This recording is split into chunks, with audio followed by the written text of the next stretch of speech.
മാണിക്കുഞ്ഞിന്റെ വീട് അല്ലേ? അതെ സർ. പറഞ്ഞ പോലെ ജസ്റ്റ് ഒന്ന് അന്വേഷിച്ചേക്ക് ആരാ താമസം എന്നൊക്കെ. സർ. പിന്നെ വീടന്വേഷിച്ച് പോയി അബദ്ധത്തിൽ ചാടരുത്. ഇല്ല സർ. ആകെ ദൂരം കവർ ചെയ്യാനെടുത്ത സമയം ഇപ്പൊ പറയാം സർ.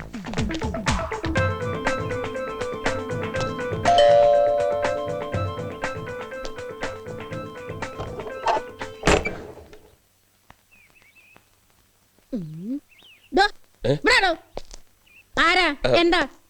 സാറില്ലേ വീട്ടിൽ? ഇല്ല, കല്യാണത്തിൽ പോയി. കല്യാണത്തിൽ പോയി? കല്യാണത്തിൽ പോയി. നമ്മളാരാ? എന്നെ കണ്ടിട്ട് മനസ്സിലായില്ലേ? ഇല്ല.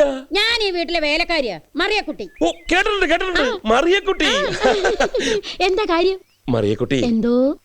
ആരാ ഈ വീട്ടിൽ താമസം? കാശ് മുടക്കി വീട് വെച്ചയാളോ? അതാരാന്ന് അറിയാതെയാണോ താൻ സാറ് ഈ വീട്ടിൽ ഇല്ലേ ചോദിച്ചത്? തന്റെ ഒളിഞ്ഞോട്ടെ കണ്ടപ്പോഴേ എനിക്ക് കാര്യം പിടിയിട്ടു. ഞങ്ങളെപ്പോലെ സുന്ദരികളായ വേലക്കാരിയുള്ള വീട്ടില് തന്നെ പോലുള്ള പൂവാലന്മാരുടെ ശല്യങ്ങൾ ഉണ്ടാവുന്നു. കടന്നു പോടാവുന്നു. അയ്യേ, താൻ പോയില്ലേ? ഇനി ഇവിടെ നിന്നിട്ട് കാര്യമില്ല. ഞാൻ അത്തരക്കാരി അല്ല. ഇന്നാകെ കല്ലുകടിയാണല്ലോ.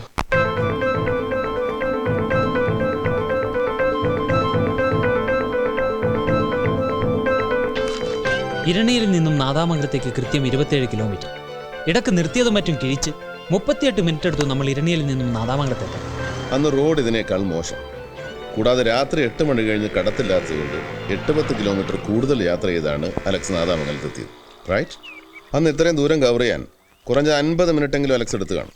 ഈ ദൂരവ്യത്യാസവും സമയവ്യത്യാസവും ഏതിലേക്കാണ് സാർ നമ്മളെ ലീഡ് ചെയ്യുന്നത്? ഇരണിയിലെ കൂട്ടക്കൊല as per postmortem report Alex കൃത്യം നടത്തിയത് 1998 സെപ്റ്റംബർ മാസം 8-ാം തീയതി ശനിയാഴ്ച രാത്രി 10-നും 10:15-നും ഇടയ്ക്ക്. കൃത്യത്തിന് ശേഷം 10:15-ന് ഇരണിയിൽ നിന്ന് പുറപ്പെട്ട അലക്സ് മുമ്പ് പറഞ്ഞതുപോലെ 50 മിനിറ്റ് എടുത്തിട്ടുണ്ടെങ്കിൽ നാദാമംഗലത്തെത്തിയത് 11:05-ന്. മാണിക്കുഞ്ഞിൻ്റെ മരുമകൾ മോസി കൊല്ലപ്പെട്ടത് 11:15-നും 11:30-നും മധ്യേ, അവരുടെ പോസ്റ്റ്മോർട്ടം റിപ്പോർട്ട് പ്രകാരം. ആ മോസിയുടെ ആദ്യത്തെ റിപ്പോർട്ടിലും പിന്നീട് കിട്ടിയ ഡീറ്റെയിൽ റിപ്പോർട്ടിലും സമയം സെയിം. പക്ഷേ ആദ്യത്തെ പോസ്റ്റ്മോർട്ടം റിപ്പോർട്ട് പ്രകാരം മാണിക്കുഞ്ഞിൻ്റെ മരണസമയം 10:30. പിന്നീട് തിരുത്തി രണ്ടാമത്തെ പോസ്റ്റ്മോർട്ടം റിപ്പോർട്ടിൽ 11:15-നും 11:30-നും മധ്യ എന്ന് കാണിച്ചിട്ടുണ്ട്. ഈ വൈരുദ്ധ്യം അന്നേ ശ്രദ്ധയിൽപ്പെട്ടിരുന്നു. പോസ്റ്റ്മോർട്ടം ചെയ്ത ഡോക്ടർ അതൊരു ടെക്നിക്കൽ മിസ്റ്റേക്ക് ആണെന്നുള്ള എക്സ്പ്ലനേഷൻ തുടർന്ന് ഫയൽ ചെയ്തിരുന്നു. കൂടാതെ കേസിന്റെ സമയത്ത് കോടതിയിലും അവരത് വ്യക്തമാക്കിയിരുന്നു. സപ്പോസ് അവരുടെ ആദ്യത്തെ റിപ്പോർട്ടാണ് ശരിയെങ്കിൽ, 10:30-ന് കൃത്യം നടന്നു എന്നുള്ള റിപ്പോർട്ട്. 10:15-ന് ഇരണിയിൽ നിന്ന് പുറപ്പെട്ട് 10:30-ന് 15 മിനിറ്റ് കൊണ്ട് ഒരു കാരണവശാലും നാദാമംഗലത്തെത്താൻ അലക്സിന് കഴിയില്ല. പിന്നെ രണ്ടാമത്തെ റിപ്പോർട്ടിൽ പറയുന്ന സമയമാണ് ശരിയെങ്കിൽ ഒരു സംശയം വേണ്ട, അലക്സ് തന്നെയാണ് മാണിക്കുഞ്ഞിനെ. മറിച്ച് ഫസ്റ്റ് റിപ്പോർട്ടാണ് ശരിയെങ്കിൽ ദാറ്റ് ഈസ് 10:30 എന്നുള്ളത് പ്രശ്നമാണ്. ഇത്രയും വർഷങ്ങൾക്ക് ശേഷം അതൊക്കെ എങ്ങനെ? ബുദ്ധിമുട്ടാണ്. പിന്നെ അവൻ തന്നെ വഴി.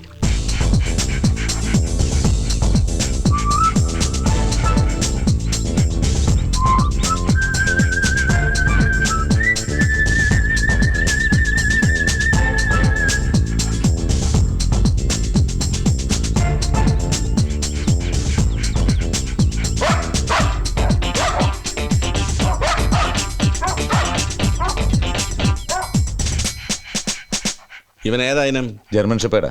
മിടുക്കനാ, ഈയിടെ വന്നത്. നല്ല ബുദ്ധിയവന്. ട്രെയിനിങ് കഴിഞ്ഞാൽ സ്ക്വാഡിലെ നമ്പർ 1. എന്താ ഇവന്റെ പേര്? പേരിട്ടിട്ടില്ല, നല്ല പേരുകളുണ്ട്, പറ. ഒരു ഉഗ്രം പേരുണ്ട്, പറയട്ടെ. സേതുരാമൻ. എന്താ? ബുദ്ധിയുള്ള ഇനമാന്ന് പറഞ്ഞില്ലേ, അപ്പൊ ഈ പേര് നന്നായി ചേരും. സേതു രാമൻ. അല്ല കാവടി, തന്റെ മനസ്സിലിരിപ്പ് കൊള്ളാം. അച്ഛന്റെ മോൻ തന്നെ പോ. അതിലൊരു സംശയവും വേണ്ട, അച്ഛന്റെ മോൻ തന്നെ. അതുകൊണ്ടല്ലേ സേതു രാമൻ. ആ പേരിനോട് എനിക്ക് ഇത്ര പ്രേമം. അത് പോട്ടെ, എന്താ അത്യാവശ്യമായിട്ട് കാണണമെന്ന് പറഞ്ഞത്? പറയാം, അല്പം സ്വകാര്യമാണ്. സ്വകാര്യം എന്ന് പറയുമ്പം താൻ ബേജാറാവുകയൊന്നും വേണ്ട. എന്റെ മനസ്സിലൊരു ഡൗട്ട്, അതൊന്ന് ക്ലിയർ ചെയ്യാനാ. എന്ത് ഡൗട്ട്? കുറെ പഴക്കമുള്ളതാ. വെറുതെ ഒരു അക്കാഡമിക് ഇൻട്രസ്റ്റിന് കഴിഞ്ഞ ദിവസം ഇരണിയൽ നാദാമംഗലം കൂട്ടക്കൊലയുടെ കേസ് ഡയറി ഞാനൊന്ന് മറിച്ചു നോക്കി. അതിലൊരു കോൺട്രഡിക്ഷൻ കണ്ടു. ഒരാളുടെ പോസ്റ്റ്മോർട്ടം റിപ്പോർട്ടിൽ മാത്രം ചെറിയ ഒരു സമയ വ്യത്യാസം.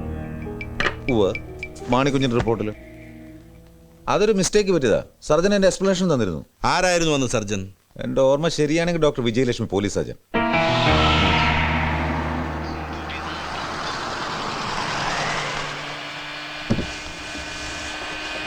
അതെ, ഡോക്ടർ വിജയലക്ഷ്മിയുടെ വീടേതാ? കേക്കാൻ വയ്യ. ഡോക്ടർ വിജയലക്ഷ്മിയുടെ വീടേതാ? പഴയ പോലീസ് സർജൻ. എന്താ പറഞ്ഞ? അത് ഓഫി. ഈ doctor Vijayalakshmi, doctor Vijayalakshmi talkies എവിടെയാണ്? ഡോക്ടർ വിജയലക്ഷ്മി ടാക്കീസോ? അങ്ങനെ ഒരു ടാക്കീസ് ഇവിടെ ഇല്ല. ഡോക്ടർ വിജയലക്ഷ്മി ടാക്കീസിൽ നിന്നോട് ആരാടാ പറഞ്ഞ ജോസേ? ഡോക്ടർ വിജയലക്ഷ്മി ടാക്കീസ് ഉണ്ട്. ഡോക്ടർ വിജയലക്ഷ്മിയുടെ വീടും ഞാൻ കാണിച്ചു തരാം കേട്ടോ. ഇവിടെ നേരെ വടക്കോട്ട് പോയിട്ട് പിന്നെ അവിടെ നേരെ തെക്കോട്ട് വന്നാൽ മതി കേട്ടോ. നീ ഒന്ന് പോലെ. ഡോക്ടർക്ക് ഭർത്താവില്ല, സത്യം. അവർക്ക് മക്കളുമില്ല, സത്യം. അവരുടെ പൂത്ത കാശുണ്ട്, എൻ്റെ അമ്മ സത്യമായിട്ടും. നമുക്ക് തട്ടിക്കളയാം. ഉള്ള സ്വർണവും പണ്ടോ എല്ലാം കൂടി അടിച്ചെടുക്കാൻ തനിക്ക് അറിയാവോ? അവിടെ നിൽക്കി. എവിടെ പോണു? അയ്യോ, ഈ വണ്ടി എവിടെ നടാ പൊക്കിയത് കള്ള? എടാ ജോസേ, ഒരു ഫ്രൂട്ട് ജ്യൂസ്. മതി. പൈസ പിന്നെ തരാം, അല്ലെങ്കിൽ വേണ്ട ഇപ്പൊ തരാം. ലോട്ടറി ടിക്കറ്റോ? ലോട്ടറി ടിക്കറ്റ് 50 ലക്ഷത്തിന് ഗുജറാത്ത് ലോട്ടറിയാ. ഈയിടെ ജോസെ ഈ 50 ലക്ഷം അടിച്ചാലുണ്ടല്ലോ നിന്റെ ജ്യൂസ് പോകും. ഓസം കൊണ്ട് നടക്കുക, അടിച്ച് പീസായി കളഞ്ഞ. ഈ പോസ്റ്റ്മോർട്ടം റിപ്പോർട്ടിൽ കൺഫ്യൂഷന്റെ കാര്യമൊന്നുമില്ല. ഞാൻ കൊടുത്ത ആദ്യത്തെ report it was A technical mistake. പക്ഷേ അത് ബോധപൂർവമായിരുന്നില്ല. അപ്പോ രണ്ടാമത്തെ റിപ്പോർട്ടിൽ പറഞ്ഞിരിക്കുന്ന സമയമാണോ ശരി? അതെ, അതുതന്നെയാണ് ശരി. അതുകൊണ്ടാണ് പിന്നീട് സംശയം ഉണ്ടാകണ്ടെന്ന് കരുതി ഞാൻ തന്നെ എക്സ്പ്ലനേഷൻ കൊടുത്തത്. അതും ഈ ഫയലിലുണ്ടല്ലോ. ഡോക്ടർക്ക് ഇരണിയിൽ ലോനപ്പന്റെ കുടുംബത്തെയോ നാദാമംഗലത്ത് മാണിക്കുഞ്ഞിന്റെ കുടുംബത്തെയോ നേരിട്ട് പരിചയമുണ്ടോ? ഒരു പരിചയമില്ല. അവരുടെ ഡെഡ് ബോഡീസ് പോസ്റ്റ്മോർട്ടം ചെയ്തു, ആ ഒരു ബന്ധമേ ഉള്ളൂ. ആ കേസൊക്കെ തീർന്നിട്ട് ഒരുപാട് കാലമായില്ലേ, ഇപ്പൊ എന്തിനാ ഇങ്ങനൊരു എൻക്വയറി? സോറി, ഇതൊരു എൻക്വയറി ഒന്നും അല്ല ഡോക്ടർ. CBIയുടെ പുതിയ റിക്രൂട്ട്മെന്റ് ബാച്ചിന്റെ ട്രെയിനിങ് ക്ലാസ്സിന് ഈ കേസ് ഒരു റെഫറൻസ് ആണ്. അപ്പോൾ അതിനുള്ള നോട്ട്സ് തയ്യാറാക്കുന്നതിനിടയിലാണ് ഈ വൈരുദ്ധ്യം എൻ്റെ കണ്ണിപ്പെട്ടത്. അതൊന്ന് നേരിട്ട് ക്ലാരിഫൈ ചെയ്യണമെന്ന് തോന്നി, അത്രേ ഉള്ളൂ. That's all. വരട്ടെ.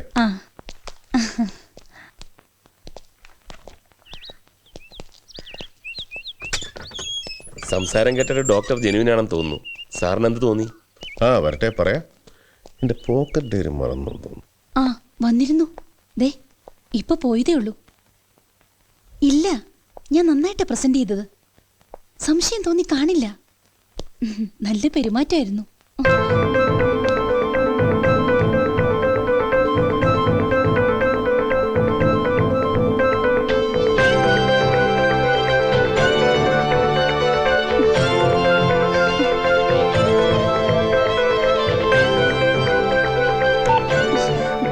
എന്താ സർ? ഞാൻ എൻ്റെ പോക്കറ്റ് ഡയറി ഇവിടെ വെച്ച് മറന്നുപോയി. അതൊന്ന് എടുത്തോട്ടെന്ന് ചോദിക്കാൻ വന്നതാ.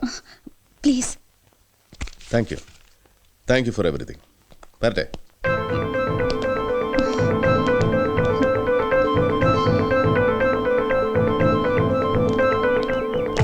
എന്താ ഗണേഷ്, ബോക്സിൽ ബോംബ് പോലും ഉണ്ടോ? ഒന്നുമില്ല സർ, എംടി.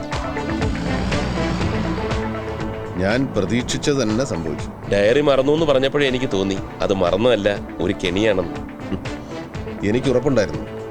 ഡോക്ടർ പറഞ്ഞതിന് വിഭിന്നമായി അവരുടെ ഉള്ളിൽ എന്തെങ്കിലും കള്ളമോ കളങ്കമോ ഉണ്ടെങ്കിൽ അവരാരെയാണോ പ്രൊട്ടക്ട് ചെയ്യാൻ ശ്രമിക്കുന്നത് നമ്മൾ ഇറങ്ങി ആ നിമിഷം ആ ആളുമായിട്ട് ബന്ധപ്പെട്ടിരിക്കും. That is human psychology. അതിവിടെ ഉണ്ടായി. ഡോക്ടറെ കൈയോടെ പൊക്കിയാൽ മറ്റേ തലയ്ക്കൽ സംസാരിച്ചവന് നോട്ട് നൗ. അയാളെയും കാണണം, ഡോക്ടറെയും കാണണം, മറ്റു വല്ലവരുണ്ട് അവരെയും കാണണം. പക്ഷേ എല്ലാ പഴുതുകളും അടച്ചിട്ട് മതി. ബോധപൂർവമല്ല എന്ന് ഡോക്ടർ പറഞ്ഞെങ്കിലും ബോധപൂർവം തന്നെയാണ് തെറ്റിദ്ധരുത്തിയെന്ന് നമുക്ക് സംശയിക്കാം. അപ്പൊ മാണിക്കുഞ്ഞ് കൊല്ലപ്പെട്ടത് 10:30 തന്നെ, 11:15 11:30 ഇടയ്ക്കല്ല. അലക്സ് പറഞ്ഞത് സത്യമാകൂ sir? May or may not. അപ്പൊ മാണിക്കുഞ്ഞ് തന്റെ ചോരപ്പാടിൽ എഴുതിയ ഈശോ ആര്? വേറെ ഈശോ ഉണ്ടോ? ആ ഈശോയും മാണിക്കുഞ്ഞും തമ്മിൽ എന്ത് ബന്ധം? തീർച്ചയായും പോലീസ് എന്ന് പറഞ്ഞതുപോലെ മാണിക്കുഞ്ഞ് ദൈവത്തെ ഓർത്ത് എഴുതിയൊന്നുമല്ല. ആണെന്ന് ഞാനും വിശ്വസിക്കുന്നില്ല. പക്ഷേ തൽക്കാലം ഈശോ ഒരു ഊരാക്കുടുക്ക് തന്നെയാണ്. സർ, കേട്ടിടത്തോളം ഈ മാണിക്കുഞ്ഞ് വലിയൊരു ഫൈനാൻസറാണ്. വളരെ വലിയ തുകകൾ വലിയ പലിശയ്ക്ക് കൊടുക്കുന്നയാൾ. അങ്ങനത്തെ കൊടുക്കൽ വാങ്ങലുകളിൽ ശത്രുക്കൾ ഉണ്ടാകുന്ന സ്വാഭാവികമാണ്. അങ്ങനെ ആരെങ്കിലും? എക്സാക്ട്ലി. ആ സാധ്യത ഒരിക്കലും തള്ളിക്കളയാനാവില്ല. പക്ഷെ അത് നമ്മൾ എങ്ങനെ അറിയും? ആരോട് ചോദിക്കും? മാണിക്കുഞ്ഞിനോട് അടുപ്പമുള്ള അയാളുടെ staff, somebody like that. Chacko, question ചെയ്യാനുള്ളവരുടെ ഒരു ലിസ്റ്റ് ഉണ്ടാക്കണം. സർ.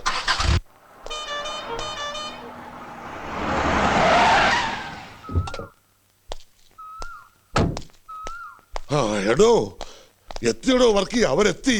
ആര്? സ്വാമിയും കൂട്ടരും CBI ഇവിടെ എത്തി. ആ ഞാനും കേട്ടു. സത്യദാസന് ഔസേപ്പച്ചനെയാ പേടി. ദേ എന്നാ വന്നാലും വാ തുറക്കരുതെന്നാ പറഞ്ഞിരിക്കുന്നത്. അവനത് അവിടെ ഇരുന്ന് പറയാം. എനിക്കാണെങ്കിൽ ആ സ്വാമിയുടെ ഫോട്ടോ കണ്ടാ മതി, അപ്പം വയറിളകാൻ തുടങ്ങും. ഹാ, ഔസേപ്പച്ചൻ പേടിക്കണ്ട. വളരെ ബുദ്ധിമുട്ടി വീണ്ടും ഇങ്ങോട്ട് ട്രാൻസ്ഫർ വാങ്ങിയിട്ടുണ്ട് സത്യദാസ്. എന്തിനാ? ഓ, ഔസേപ്പച്ചൻ അത് ഇഷ്ടമാവില്ലെന്നറിയാം.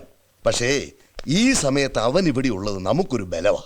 അന്ന് ഞാൻ അവനെ എത്ര പണിപ്പെട്ടിട്ടാ ഇവിടുന്ന് ട്രാൻസ്ഫർ ചെയ്യിപ്പിച്ചതെന്ന് തനിക്കറിയാവോ? സഹിക്കാഞ്ഞിട്ട്. എടോ ദേ, എവന്റെ തന്ത ഉറക്കത്തിലെങ്കിലും പാവായിരുന്നു, മോനോ ഉറക്കത്തിലും പഴയാ. ദേ നോക്കിയേ, 2 കിങ്കരന്മാരുടെ ഇടയിലെ പാവപ്പെട്ട ഒരു ഔസേപ്പച്ചൻ. എവനെ സഹിക്കുന്നതിനും ഭേദം എന്റെ മരുമകൻ ജോണിക്കുട്ടിയുടെ കൂടെ ജയിലിൽ പോയി കിടക്കുന്നതാണ് നല്ലത്. അവനെ അറിയാഞ്ഞിട്ടല്ല, ചില സമയത്ത് വിഷവും മരുന്നാവും. ഓ, നമ്മൾ ഭയപ്പെടുന്ന വിഷയം കൂടാതെ ഞാൻ ഭയപ്പെടുന്ന മറ്റൊരു കാര്യം കൂടിയുണ്ട്. ഔസേപ്പച്ചന്റെ സുഹൃത്ത് നാരായണന്റെ മരണം കൊലപാതകമാണ്, അത് CBI കൊണ്ട് അന്വേഷിപ്പിക്കണമെന്ന് പറഞ്ഞ് ജനകീയ സമിതിക്കാര് പോസ്റ്ററും നോട്ടീസും ഒട്ടിച്ചത് മറന്നോ? CBI എത്തിയതിന്റെ ഉദ്ദേശം അതാണെങ്കിൽ ജനകീയ സമിതിക്കാർ തെണ്ടികള്. താനും സംശയിക്കുകയാണോ എന്നെ? എന്റെ ഭാര്യയെ പോലും ഞാൻ ഇത്രയും സ്നേഹിച്ചിട്ടില്ല. നാരായണനും ഞാനും തമ്മിലുള്ള ബന്ധം അറിയാവോ തനിക്ക്? പോയില്ലേ? ഔസേപ്പച്ച, അതൊരു അപകടമരണമായിരുന്നെന്ന് നമ്മൾ മാത്രം പറഞ്ഞാൽ പോരല്ലോ. ഇങ്ങനെയുള്ള അവസരങ്ങളിൽ ചട്ടവും നടപടി അറിയാവുന്ന ഒരാളുടെ സപ്പോർട്ട് നമുക്ക് അത്യാവശ്യമാണ്. അപ്പൊ സത്യദാസിനെ സഹിച്ചേ പറ്റൂ. ആ, കർത്താവേ, ആ സ്വാമി ആയിരിക്കരുതേ. ഹലോ, ആ നോക്കട്ടെ. എടാ സണ്ണിക്കുട്ടി, സണ്ണിക്കുട്ടിയേ, ചേട്ടത്തി, സണ്ണിക്കുട്ടി എന്തി? പന്നിക്കുട്ടിയോ? ഉണ്ടായിരുന്ന ഒന്നിനെ അല്ലേ കഴിഞ്ഞ പെരുന്നാളിന് കറി വെച്ചത്. ഓ, ഈ ഔസേപ്പച്ചൻ ഒന്നും ഓർമ്മയില്ല. സണ്ണിക്കുട്ടി ചത്തു. ആ ലിസ്റ്റ് ഒന്ന് വായിച്ചേ. പൗരമുന്നണി നേതാവ് ടൈലർ മണി, മാണിക്കുഞ്ഞിന്റെ സ്ഥാപനത്തിൽ ഒരുപാട് വർഷം ജോലി ചെയ്യുന്ന mister Adiyodi, school teacher Rosamma. തൽക്കാലം ആദ്യത്തെ 2 പേരെ വിളിപ്പിക്കാം. ടൈലർ മണി, അടിയോടി. ശരി സാർ.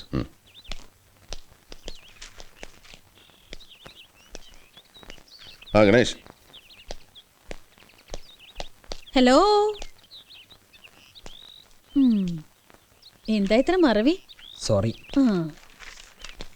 ആ ഫയലിംഗ് തരാം മാഷേ. എനിക്ക് ധൃതിയുണ്ട്. ഞാനും ധൃതിയിലാണല്ലോ നോക്കുന്നേ. ആ, എവിടം വരെ എത്തി ഇൻവെസ്റ്റിഗേഷൻ? ഇന്ന് അസ്തമയത്തിന് മുമ്പ് കള്ളനെ പിടിക്കും, ഇല്ലെങ്കിൽ സൂര്യോദയത്തിന് മുമ്പ് തീർച്ചയായിട്ടും. എന്താ കളിയാക്ക? ചോദ്യം പോലെ ഇരിക്കും. അതിങ്ങതാ ലേശം കഴിയും. അതങ്ങോട്ട് കൊടുക്കൂ. കൊടുക്കാന്നേ, വെറുതെ അത് പിടിച്ചോണ്ടിരിക്കും. താങ്ക്സ്. എന്താ ആ കുട്ടി CBIയോട് പെട്ടെന്നൊരു സിമ്പതി? സിമ്പതിയോ? ആ, എന്ത് സിമ്പതി? ദേ, ഈ സിമ്പതി സൂക്ഷിക്കണം. ഇതാ പിന്നീട് വളർന്ന് വളർന്ന് വളർന്ന് പന്തലി. ഇതിന്റെ ഒരു നാവ് ഒന്നകത്ത് പോയേ.